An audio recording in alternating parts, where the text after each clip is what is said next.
Dear friends, concerned citizens here in Stockholm and around the world, welcome to the Stockholm+50 Climate Hub, a stage and an online space available to you before, during and after the climate conference Stockholm+50 until World Environment Day on the 5th of June. The Stockholm+50 Climate Hub is hosted by United Nations Development Programme and the organization We Don't Have Time. My name is Isabella Lövin. I'm the chair of Stockholm Environment Institute Board. I'm also the former Deputy Prime Minister of Sweden, and I also used to be the Minister of Climate and Environment and International Development Cooperation. Today, we will take you back to the Environment Conference in Stockholm in 1972. We will speak with Mr. Jan Mårtensson, who was there, who was responsible for organizing the conference, to learn about what happened around this time and in the aftermath of the Stockholm Conference on Human Environment in 1972. We will also speak with the Swedish Minister for Development Cooperation, Ms. Matilda Ernkrans, and the Administrator of United Nations Development Programme, Mr. Achim Steiner, about their expectations on Stockholm+50. Starting 50 years ago and tracing our steps since then, we hope to be able to answer this. What can we realistically expect from Stockholm+50? And to all you in the audience, I want you to stay engaged on the social media using the hashtag UNDP_hour. In 1972, global leaders came together in Sweden for the first ever United Nations Conference on the Human Environment. It was unlike any previous event, bringing together 113 governments to discuss humanity's impact on the natural world. It is clear that the environmental crisis which is confronting the world will profoundly alter the future destiny of our planet.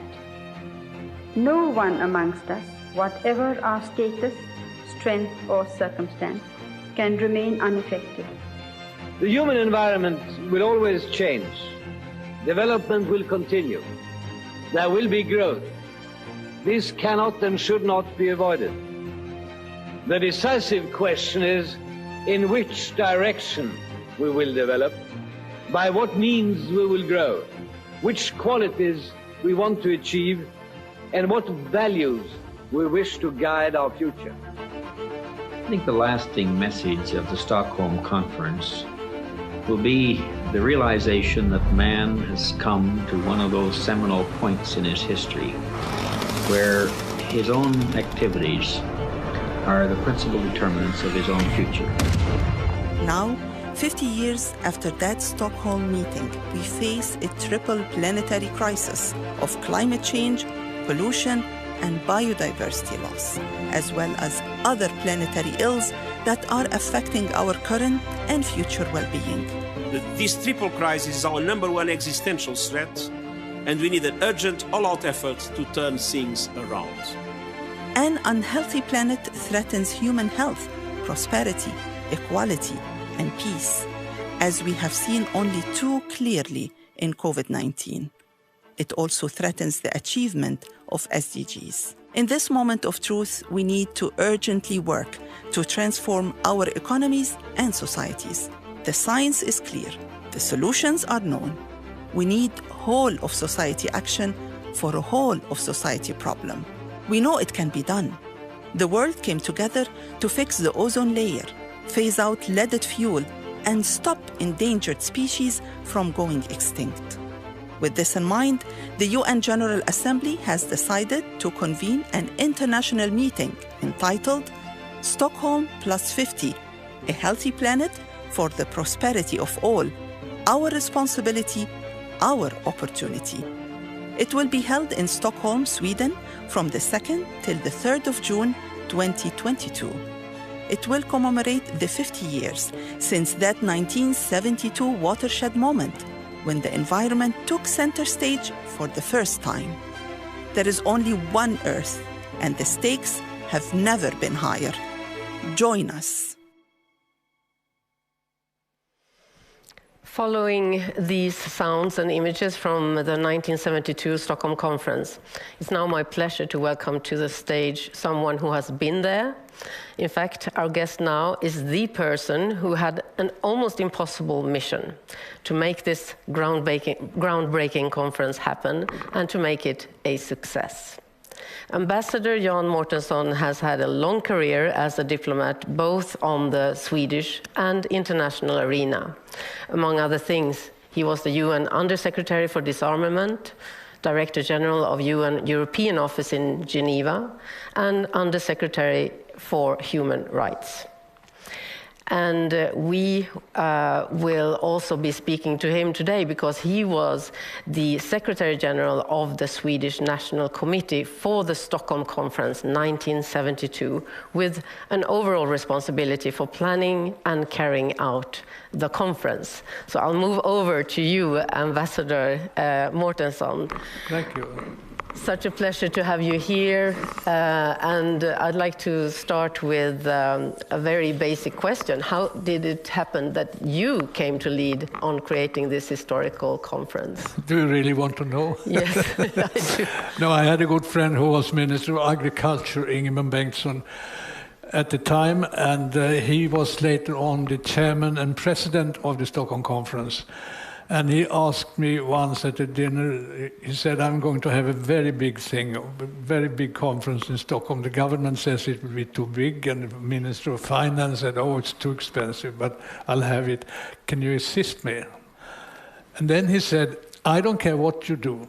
I don't care what the cost will be, but it has to be damn good.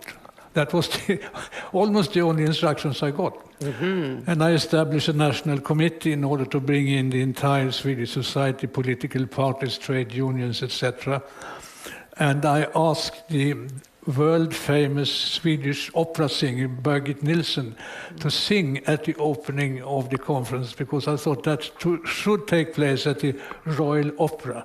I mean, that would be an appropriate sort of start of the entire thing. And yes, that's how it started as far as I'm concerned. Okay. So what were the major concerns on the environment at that time? And what were the expectations of this conference? Because this was the first time ever the UN convened on the environment. Well, sadly, it didn't exist actually in the mind of the general public. You had warning voices such as Rachel Carson in Silent War and Silent Spring, and quite a few other, not least in Sweden, who saw the realities. But when in the public mind, the industrial chimneys with sort of smokestacks and foam on waterways were seen as progress and development, and one didn't realize outside the cradle of experts what's going to happen or what could happen. And it was interesting also from another point of view, because Sweden invited the United Nations to hold the conference in Stockholm in '72, and it proved that even a relatively small country could push something through the United Nations system and create an event of historic proportions, because that was the very starting point of the entire environmental movement, which didn't exist before, which is now one of the priorities of the world and of the United Nations. Mm-hmm. So it was a novel theme for the member states of the UN to discuss in the Stockholm Conference. What was the atmosphere during the conference? I'll tell you what, the sun was bright, the sky was blue, and everyone was in a very good mood and spirit. And the Secretary General, the UN Secretary General of the conference, Maurice Strong, the Canadian, he managed to settle the sort of political problems in the beginning.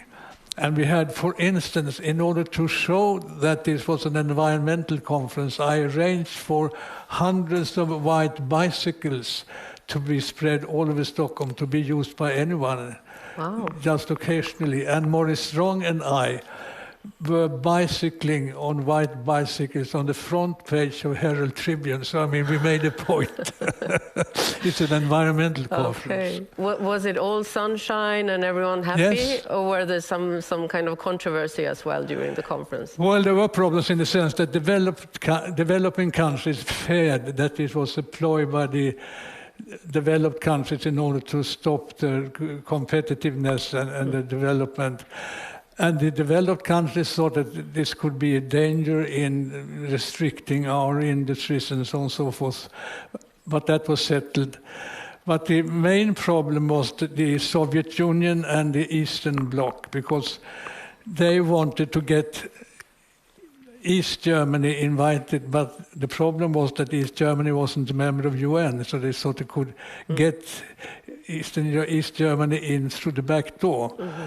But so we didn't know until the very end if the Russians and their allies would appear at the conference or not. So we have to plan for 2 conferences, which didn't make life easier. And in the end, they didn't come. They didn't come, no, that's correct. So we had 133 countries coming and 250 non-governmental organizations, which was important, and of course a lot of journalists. And would you say that the conference was a success? Yes. Was that the feeling afterwards, that you actually accomplished something? It was, because as you know, the conference yielded results with the declaration and the resolutions and recommendations. I mean, for instance, one result, very important, was the creation of UNEP, exactly, the United Nations Environment Programme, and also, not least, that the world stated that a healthy and sound human environment is a human right. Yes. And now, Ambassador, 50 years later, we see a lot of young children on the streets protesting because adults haven't really reacted strongly enough on the environment crisis. What would you say to them? What do we need to fix our problems? Well, I think it's very encouraging to see the younger generations being so involved. But they should exert pressure on politicians and on parents and on whomever, and don't throw away plastic bags in the street. Jokingly apart, but I mean, it's a very positive trend, a very positive sign to see this involvement of the younger generation. Yes, but it's also kind of showing that what was started in Stockholm in 1972 isn't finished 50 years later. No, we have come a long way in spite of everything, but not too long. Not. Okay, so I would also like to ask you about the logistics around this conference. Because you mentioned to me earlier when we spoke about that there was a security issue at that time as well. Yes, it was. And about logistics, the first thing I did, apart from Birgit Nilsson, was to reserve 5,000 hotel rooms. It wasn't enough, but it was a good start. And we applied an operation which I called Mr. Smith. Mr. Smith was a delegate, non-existing, but from Perth in Australia, and we followed him from the very moment that he got a phone call from his governor saying he would be a delegate, and until he went to Arlanda airport, and then for 2 weeks in Sweden, and sort of tried to imagine everything that could possibly happen to this poor guy. Yeah. And then we multiplied with 5,000. And it worked very well. And security, we had, of course, problems because terrorist organizations, Baader Meinhof and others, were sort of prominent in Europe. And we had information about big demonstrations from Japan and whatever. And there were bomb threats, but we managed to cope with it, fortunately, because just a few months after, Israeli athletes were killed in Munich, as you remember. Yes. So we avoided this kind of thing to happen. So we had huge differences in the world even back then. Now we're in the middle of the war in Ukraine, and we also don't know how international cooperation will be affected by that when it comes to environment. But one thing that you already mentioned is that you wanted to bring in the civil society and the private sector. And could you tell us more what your thinking was? During my entire UN career, I have been very keen on bringing in the NGO community, because they are worldwide and they observe and they can see sort of first-hand violation of human rights, for instance, etc., and bring it forward into the UN fora. And therefore, we arranged a non-governmental organization forum at the conference, where they could sort of have their own conference with the input from delegates from the major conference, and cooperation and exchange of views and so on and so forth. So and that has afterwards become a standard within UN to bring in the NGOs. Because that wasn't really something that was very well looked at from the UN side, to bring in non-member states, so to speak.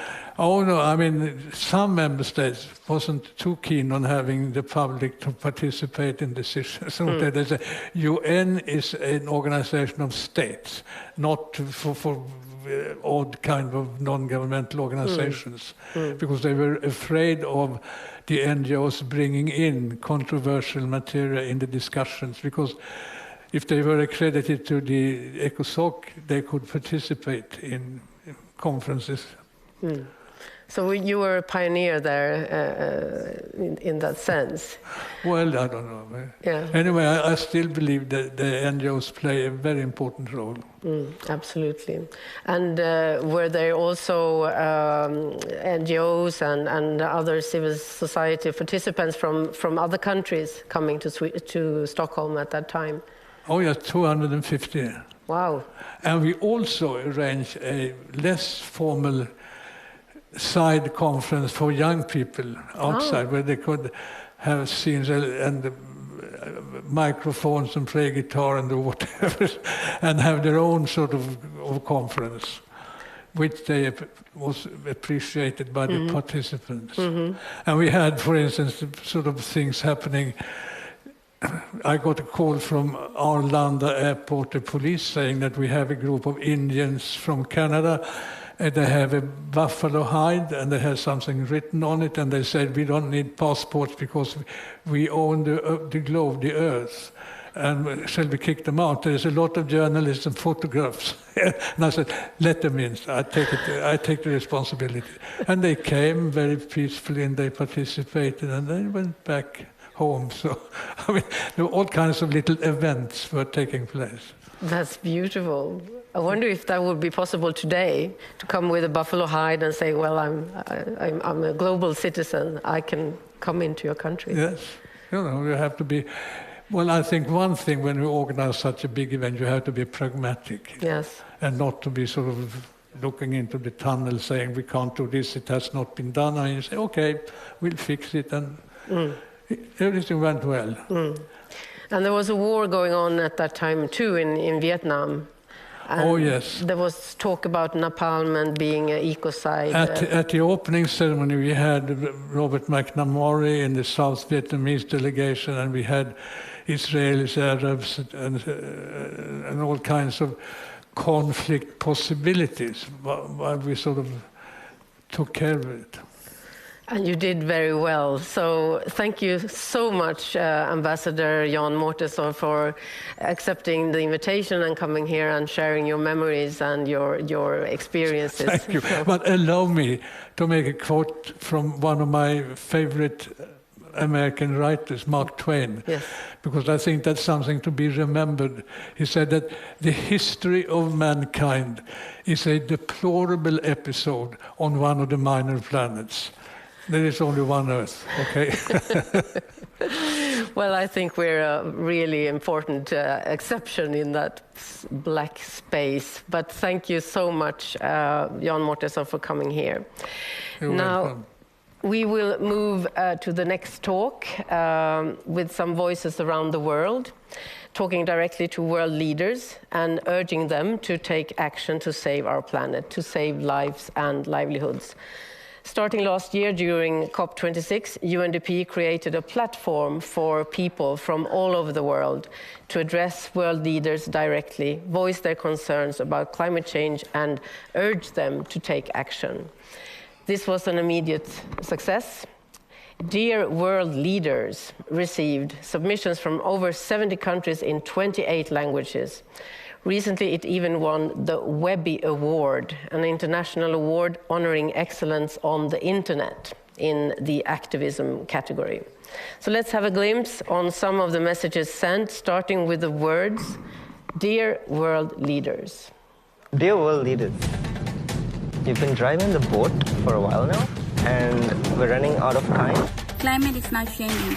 Climate has already changed. If we don't act now, my generation will be living with the consequences. It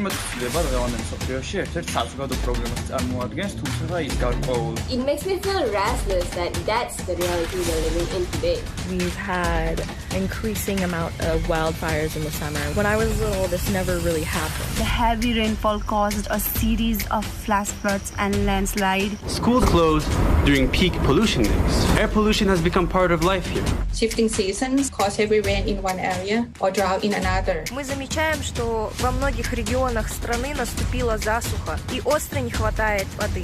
Upravo sam dobio dojavu o požaru koji se nalazi na susjednom brdu tu. It affects mental health. It will only take 3 days of continuous rain to put us underwater again. World leaders, you must keep your commitment. Give back to the world its beautiful skylines, which many of us haven't fully seen in years. Protect the existing natural forests and restore additional forests and green areas. Not a day goes by that I'm not living in fear that I'm not doing enough for the climate crisis. So my request to you is that you do the same. If not us, who will decide our future? This is the generation and the decade where we need to take action before it is too late. Naime, klimatske promjene više nisu toliko daleko od nas. One su sada jako blizu I ne smijemo ih ignorisati. If we don't care about these problems, there is not next generation and we will be the last generation. Em, những người trẻ luôn sẵn sàng hành động và ủng hộ các hành động để bảo vệ trái đất. I am hoping I will still be here at a time to take meaningful action. So I'm now joined by two guests, Ms. Matilda Ernkrans, Swedish Minister for Development Cooperation, and Mr. Achim Steiner, the Administrator of United Nations Development Programme, UNDP. So there you are. Good to see you. You're a double act. Yes, you're double act. Achim, welcome to Stockholm. So great to see you. Well, let's dive straight into the difficult question. I want to put it to both of you. What can we realistically expect from Stockholm+50? Who wants to start? Matilda. You want me to start? I think we should expect that this is a global gathering to get us on track again and actually do what we can to act now, because we have made so many promises. So I hope that Stockholm+50 will give a push on acting and doing what we are supposed to do, trying to save the planet and the livelihood on the planet. And I think UNDP is playing an important role in up to this conference, but also onto the COP27 in Sharm el-Sheikh, because it's UNDP has done an amazing job when it comes to gathering people's voices, but also commitment to actually get climate change financed and done throughout 60 countries, I think. Right. Yeah, Kim, what do you think we can realistically expect out of this gathering? You know, I was just listening to Ambassador Mortensen. I think the first thing that an event like this can do is celebrate leadership and vision, because 1972 wouldn't have happened if it hadn't been for a lot of people thinking ahead, daring to imagine something that today we take for granted. And, we'll come to the balance sheet of where we are in 2022, but the ambassador spoke about, out of Stockholm was born the United Nations Environment Program, the first time that the world acknowledged that environment deserved distinct attention in terms of what it meant and what it meant to different people. I think we also here at Stockholm+50 or +50 in the year 2022 clearly have to reflect on why is it that we only got this far and not further, because in some ways we are not at a point 50 years after Stockholm where we can say with confidence, actually we are on a different trajectory. Climate change, loss of biodiversity, the intersection between environment and human well-being, all of this has become more intense, more complex, and with less time to solve it. But I'm sure we'll come back to it. But let's just celebrate for a moment, not just 1972, but the 50 years since, in civil society, in science, in politics. I mean, there have been extraordinary stories of leadership, and they ultimately create moments of opportunity, I think. Great. So let's celebrate the successes, but not kind of relax, because we have a lot of things to do ahead. And I wanted to ask you, Achim, that's the right pronunciation. For those that don't know the United Nations Development Program, could you just describe its mandate when it comes to what relates to the environment? Well, as a development program, in theory, since it was established in the 60s, it should have addressed environmental issues as an integral part of the development pathways that countries pursue. Now, as we know, it took all of our countries, whether it is Sweden or Swaziland or whoever in the world, a long time to bring that environmental sustainability dimension into the mainstream of development decision-making. Today, UNDP is one of the largest entities in the UN. It is at the center of the UN development system. It is present in 170 countries, and it is a partner to developing countries in trying to address the many challenges they face.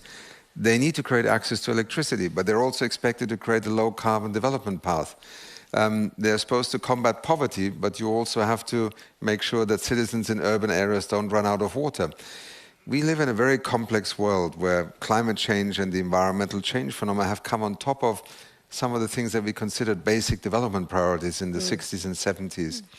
So today, and I certainly view my tenure as head of UNDP as a moment in time where development finally embraces the environmental and the sustainability dimension of development as central drivers of what happens next in development. So when we spent the last 20 years debating whether we can afford to go for clean energy, whether decarbonization means stopping development, today I believe UNDP is the institution that can help countries show that decarbonization is the future of development, and everywhere across the world, every day, in thousands of projects. It's a large organization working, however, in a very decentralized fashion on the frontiers of development as the UN's partner to countries in addressing this. And you're not as famous as some other UN organizations like UNICEF or UNHCR, but UNDP is actually very much the feet on the ground, doing the real development work and being present in very many countries.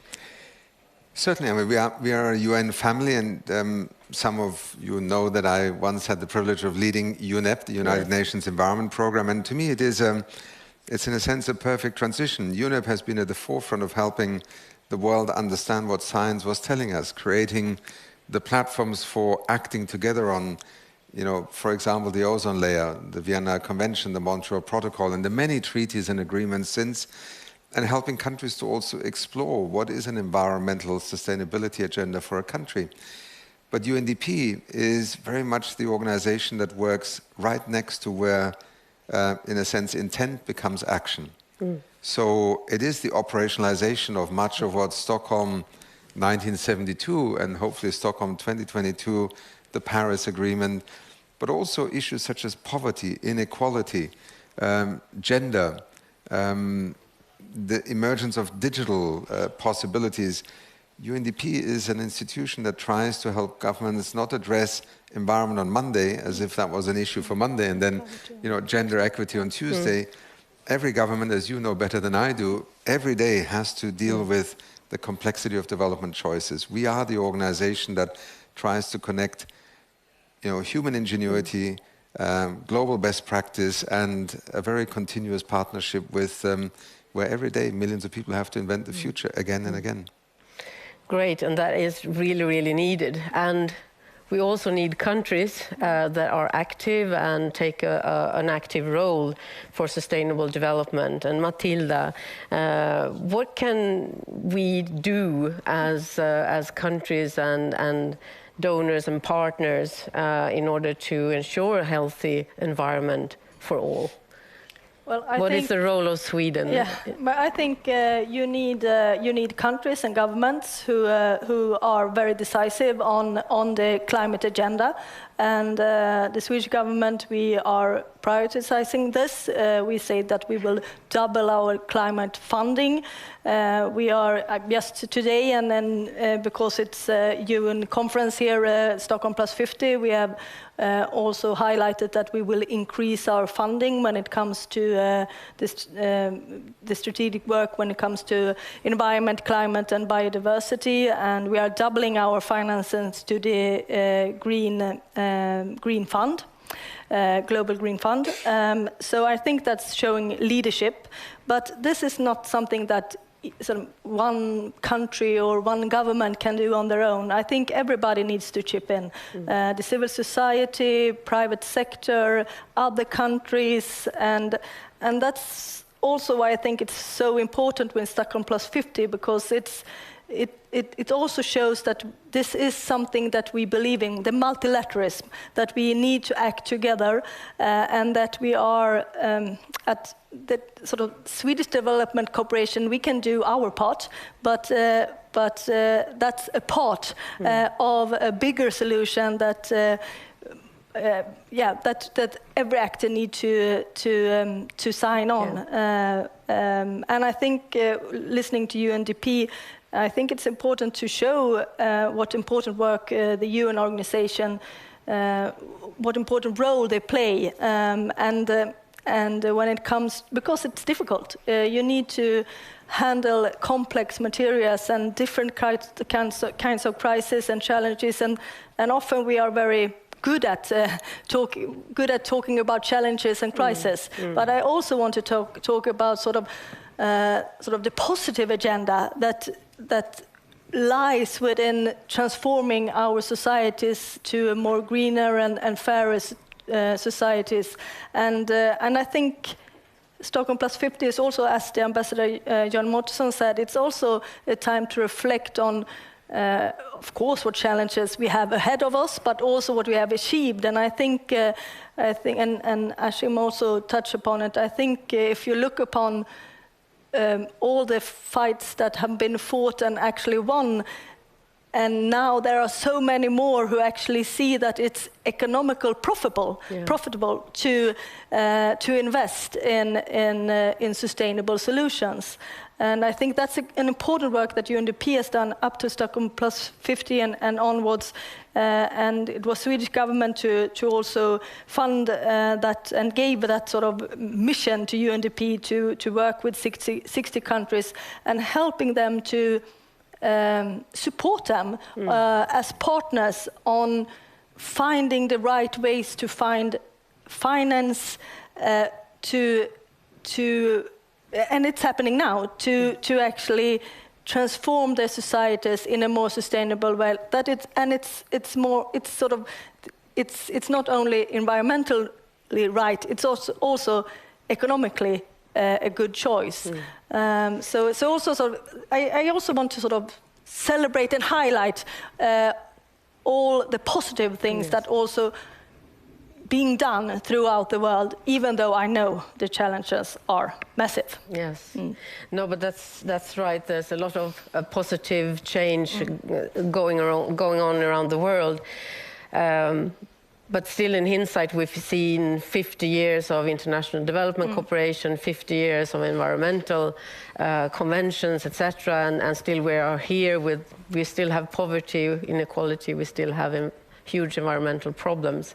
So, Achim, or both of you, is international development cooperation working the way it should to support the transition for a sustainable world? Maybe, Achim, you want to start. Well, just in these days in particular, I'm sort of reminded that we sometimes project onto international development cooperation, first of all, a mythical assumption. We think that we spend a lot on development cooperation. There have been wonderful surveys in the United States when people were asked, how many cents out of $1 are we actually spending on development cooperation in the United States? And people had anything from 10 cents to 20 cents to 30 cents a dollar. The United States spends 0.3 or 0.32 cents per dollar on actually development cooperation. So the first thing I think we need to realize that in a world that we have begun to understand and comprehend is incredibly interdependent, where, the war in Ukraine is not only a war that is happening with all the tragedy and trauma now in Ukraine, it is as an event feelable across the planet because of the way we are interdependent on our food markets, on our fuel markets, and even on our capital markets. So overnight, you see a world that is highly interdependent, but it is also still extremely unequal. And much of the journey into Stockholm 72, since Stockholm up to today, is also a debate between the developed and the developing world about how do we come together in this world from which we all know we can benefit, but actually at the moment, by not working together, we are undermining each other. And I think development cooperation right now is once again becoming a subject in the crosshairs of domestic battles about do we spend money on ourselves or do we spend money on, the UN, the bureaucracy, or some people somewhere in the world. It's a tragedy of our political discourse that we're still having this discussion. And let me remind you, as we sit here today, the richest part of the world, the so-called OECD DAC nations, still together do not invest more than 0.33% of their GDP in development cooperation. And yet, we expect to have an energy revolution. We expect to eradicate poverty. We are expected to stop pandemics in their tracks. We are supposed to help countries essentially deal with the whole, for instance, phenomenon of inequality between men and women, girls' education, working in crisis countries like Afghanistan. So we don't go back to where we were not 18 or 19 years ago, but 22, 23 years ago. September 11, remember where that started?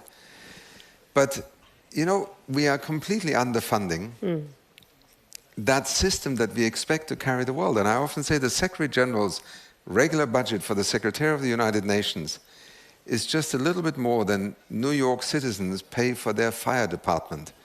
So just for a moment, take that and then ask yourself, are we actually projecting onto this notion of development cooperation some magic formula or some miraculous process of turning straw into gold? Because we are literally supposed to take the Paris Agreement right now. We are negotiating for years on this $100 billion of co-investment. And here we are in Stockholm, we are still debating essentially the environmental transitions as if we were all the same on this planet.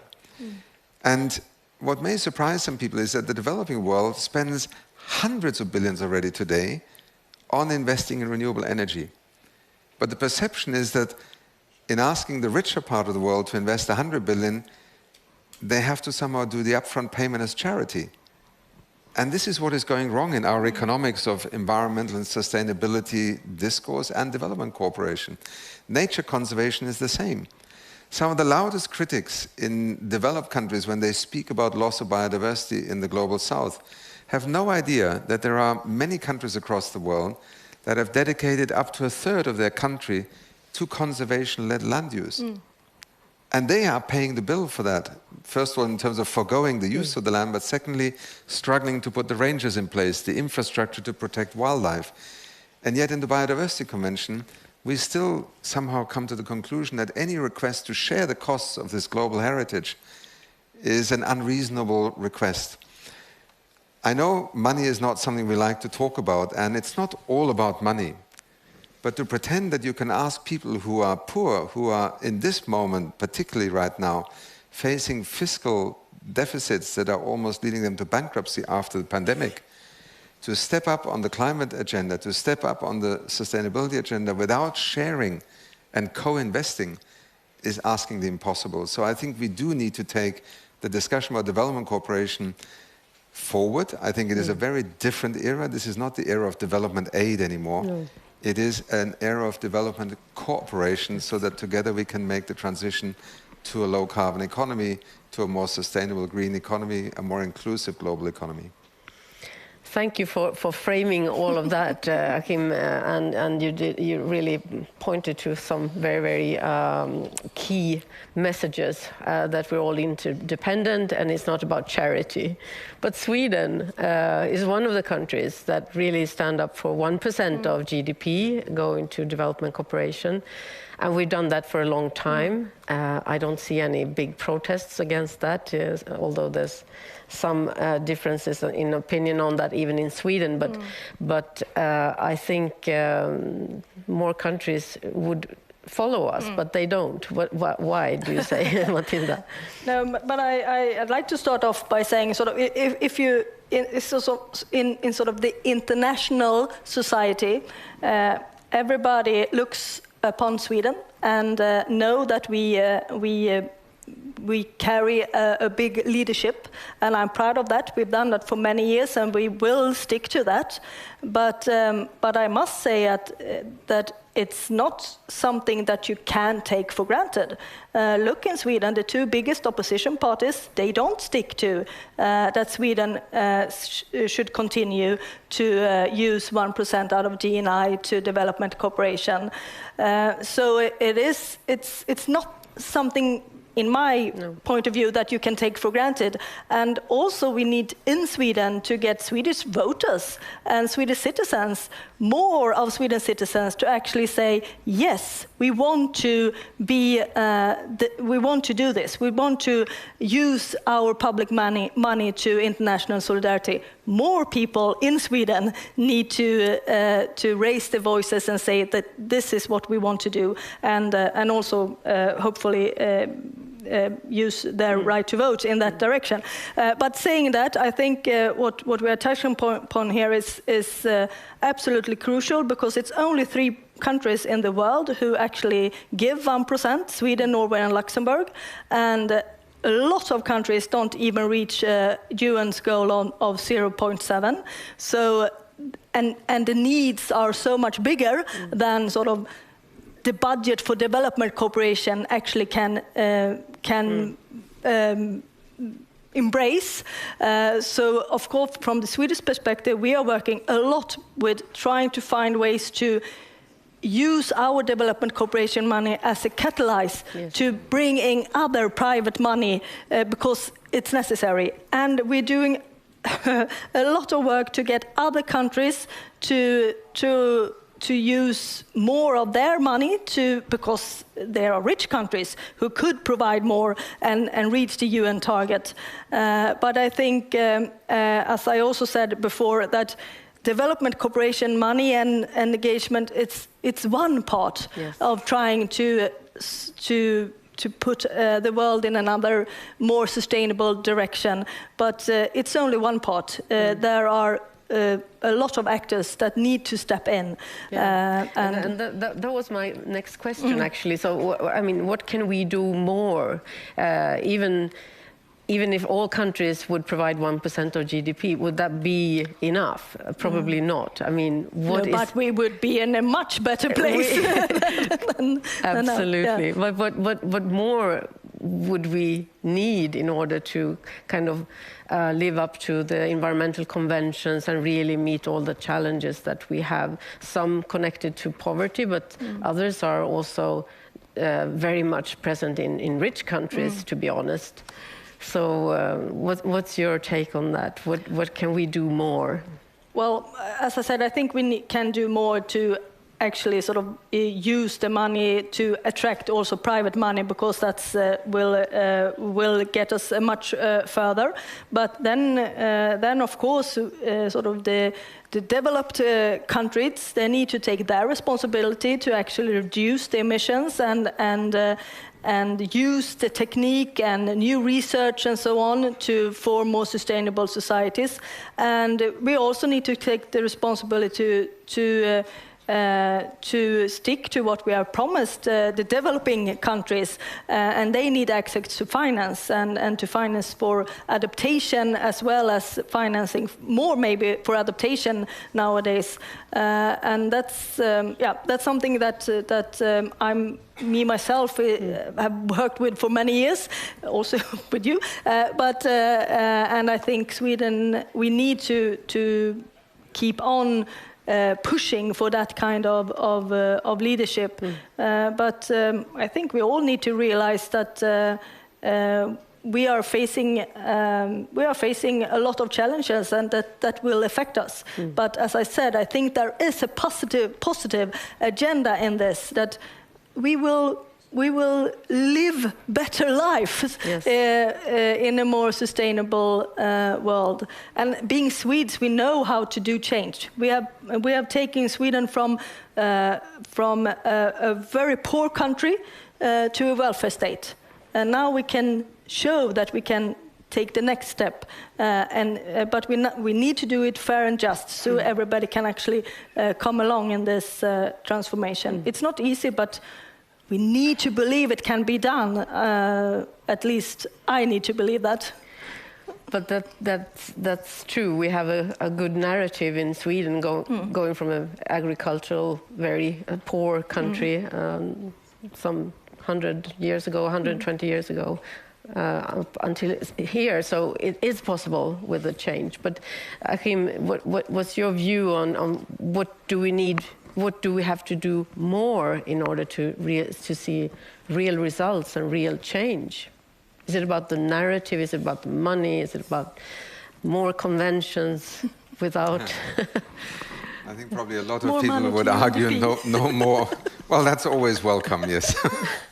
But I think we don't necessarily need to look to more negotiations, to more process. We need to look to more enabling conditions. I think, I mean, to me it has been striking to follow the last few weeks when in Europe we suddenly conduct a debate about energy security that many of us have actually been trying to bring to the forefront of thinking about the future of energy in Europe for the better part of 2 decades. And yet it takes a war to actually suddenly allow us to do things that beforehand we were told by energy specialists, by economists, by leaders in industry would ruin our economies, namely an accelerated transition away from oil and gas and coal. It's remarkable, I don't know how many of you, for instance, follow different renewable energy technologies, but I've been struck by how in less than probably a 12-month period, green hydrogen, which was one of the sort of outliers of potentially adding more to our renewable energy infrastructure, has exploded onto the world scene. There are now dozens of green hydrogen plants being actually built.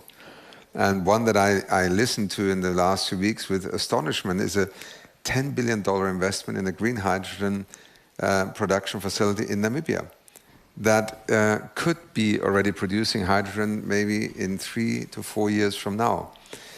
Why does it take us often so long to, combine an extraordinary opportunity for Namibia that has extraordinarily good renewable energy conditions, better than anything in many parts of the world, so it can produce an endless amount of renewable energy, use it to produce hydrogen, convert it into ammonia, transport it to different markets of the world, and essentially light up and power its own economy as a byproduct of a major new export industry, creating jobs, clean energy for its own domestic economy, and enabling the world to decarbonize. And, there are projects like this happening all over the world suddenly. So I think we we have to demand more honesty from our leaders in government, in industry, but also in our local communities and municipalities, because we're all pretending that we want to have the world change, but we're not willing to take consequential steps.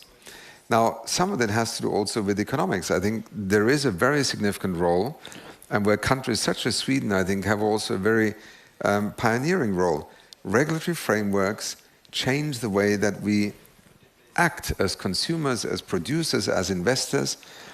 It is a travesty in my mind that much of the financial world to this day, with everything we know, is still investing in an economy of yesterday simply because it pays and because it is allowed and because the incentive structure doesn't take the $430 trillion of wealth.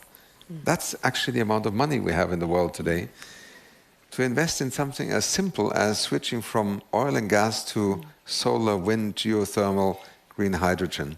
An existential risk, and yet we seem to be almost like deers in the headlights. So to the Greta Thunbergs out there and to all the young people who are actually saying to us, what on earth are you doing? I can only say, yes, you are absolutely right. And in practical terms, I think we go back to how do we get to, let's say, a paradigm of green economic transition. I said earlier on with the United Nations Association here in Sweden that, you know, economics is often portrayed as if it's a physical science. It's actually not. It's a social science. Economics is a set of choices that you translate into a set of policies. And interestingly enough, very often in the way that we make the incentives for our economies to function, deliver different outcomes. So let's change the rules of our economy, and very quickly you will find that we're actually able to have very different outcomes. Why else does Denmark have today 70% renewables? And you know, a couple of neighboring countries have not even gotten to 10%. So that's, I think, part of the answer, and many others, obviously, that we could debate. Yes, so the realization about that there's a positive change there that is possible, and that we need to believe in it, and we also need to set up our regulatory frameworks in order to really push that forward. And I think that is also the role of countries such as Sweden and Denmark and others that are really investing in that type of regulatory framework and showing the way. And Namibia was a great story to hear. May I add one more yes, example, which also gives an interesting connection between 50 years ago.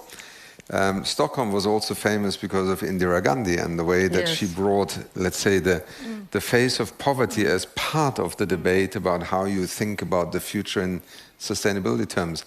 Few people realize today that India is now implementing a 450 gigawatt renewable energy infrastructure program that it is implementing in its economy today. And so also India, and not only some of the countries that we are more familiar with, have become leaders in this economic transition from an existential point of view, but also from an economic point of view. And I think this is where we need to understand how different policies produce very different outcomes. Exactly. Sorry, just to offer that as an example. And I just want to add a little thing. No, because aligning sort of finance to sustainability is crucial, of course. But I also would like to say, when you mentioned Indira Gandhi, I think we have to, and I think Sweden has a role to play there as well. Always work with gender equality and with women and girls, because we know that they are disproportionately more affected when it comes to climate change, poverty and so on. But we also know that women, they need to be at the table where the decisions are made when it comes to how we invest and how we form more peaceful societies and sustainable peace and sustainable societies. So more women at the table as well. Yeah. That's a good point, and Sweden is also a pioneer by actually having a feminist foreign policy. Could you say something about how that a little bit more on that? You already explained the importance of having women at the table, but is this affecting also Sweden's climate policies or how we are relating? Yeah, but absolutely, and sort of we were the first country who adopted a feminist foreign policy, and I'm very proud of that, and more countries are following, and that's a good thing, I think, and I think it's.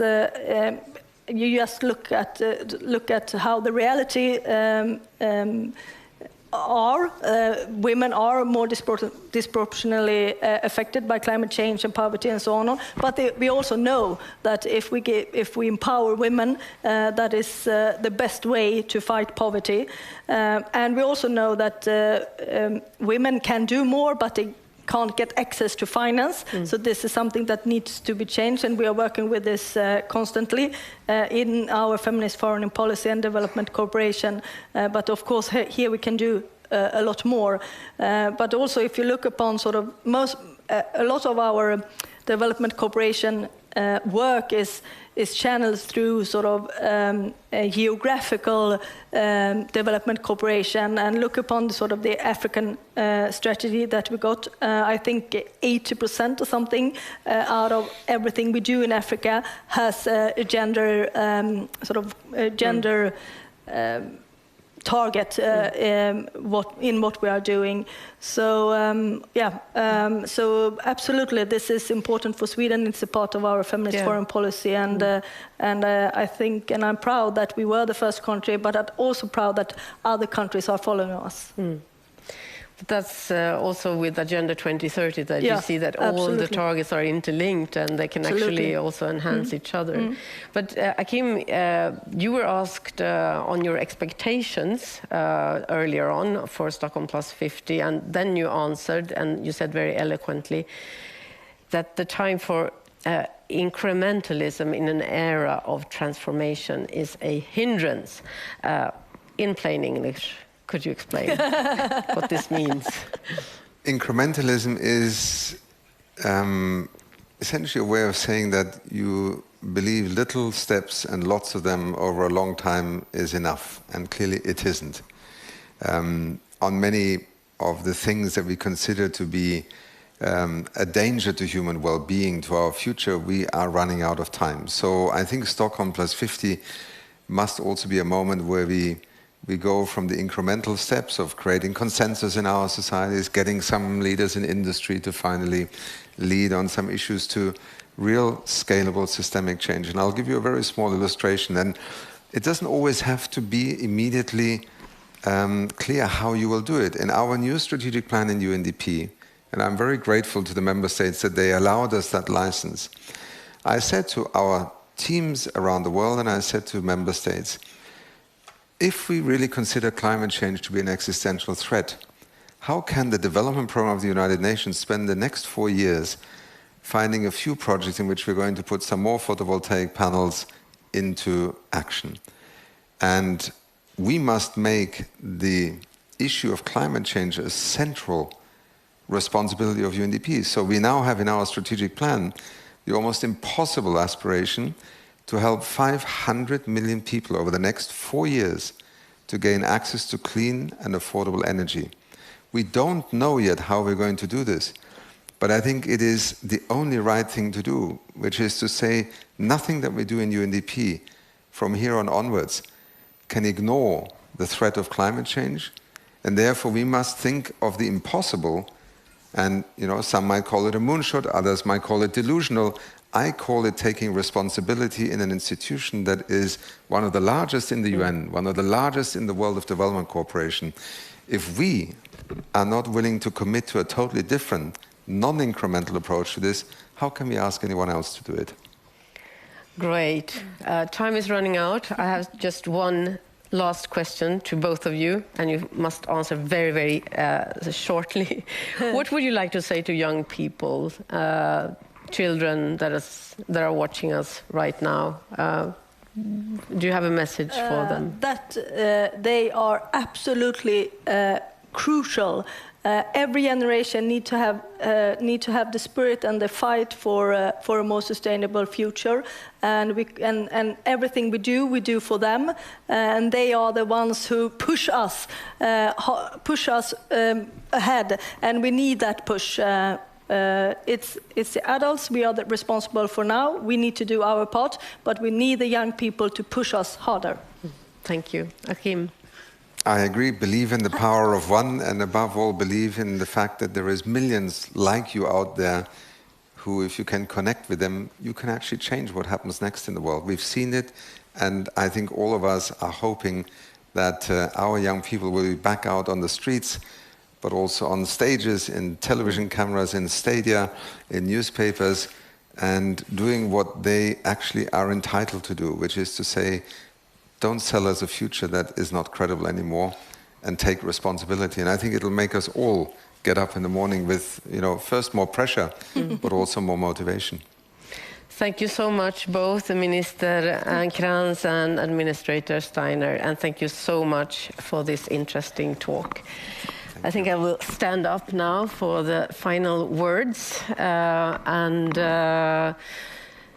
say to you viewers that at UNDP Hour tomorrow, we will discuss climate and inequality, how the impacts of the climate affects different groups differently, and solutions aligned with the concept of climate justice. You can see the discussions by joining us here in Stockholm or by viewing the streaming via Twitter or the We Don't Have Time website. Follow the hashtag UNDP Hour to take part in discussions. Now, thank you very much to the audience for joining us. Thank you to our most notable speakers for all their excellent reflections. I am Isabella Lövin. Thank you and goodbye.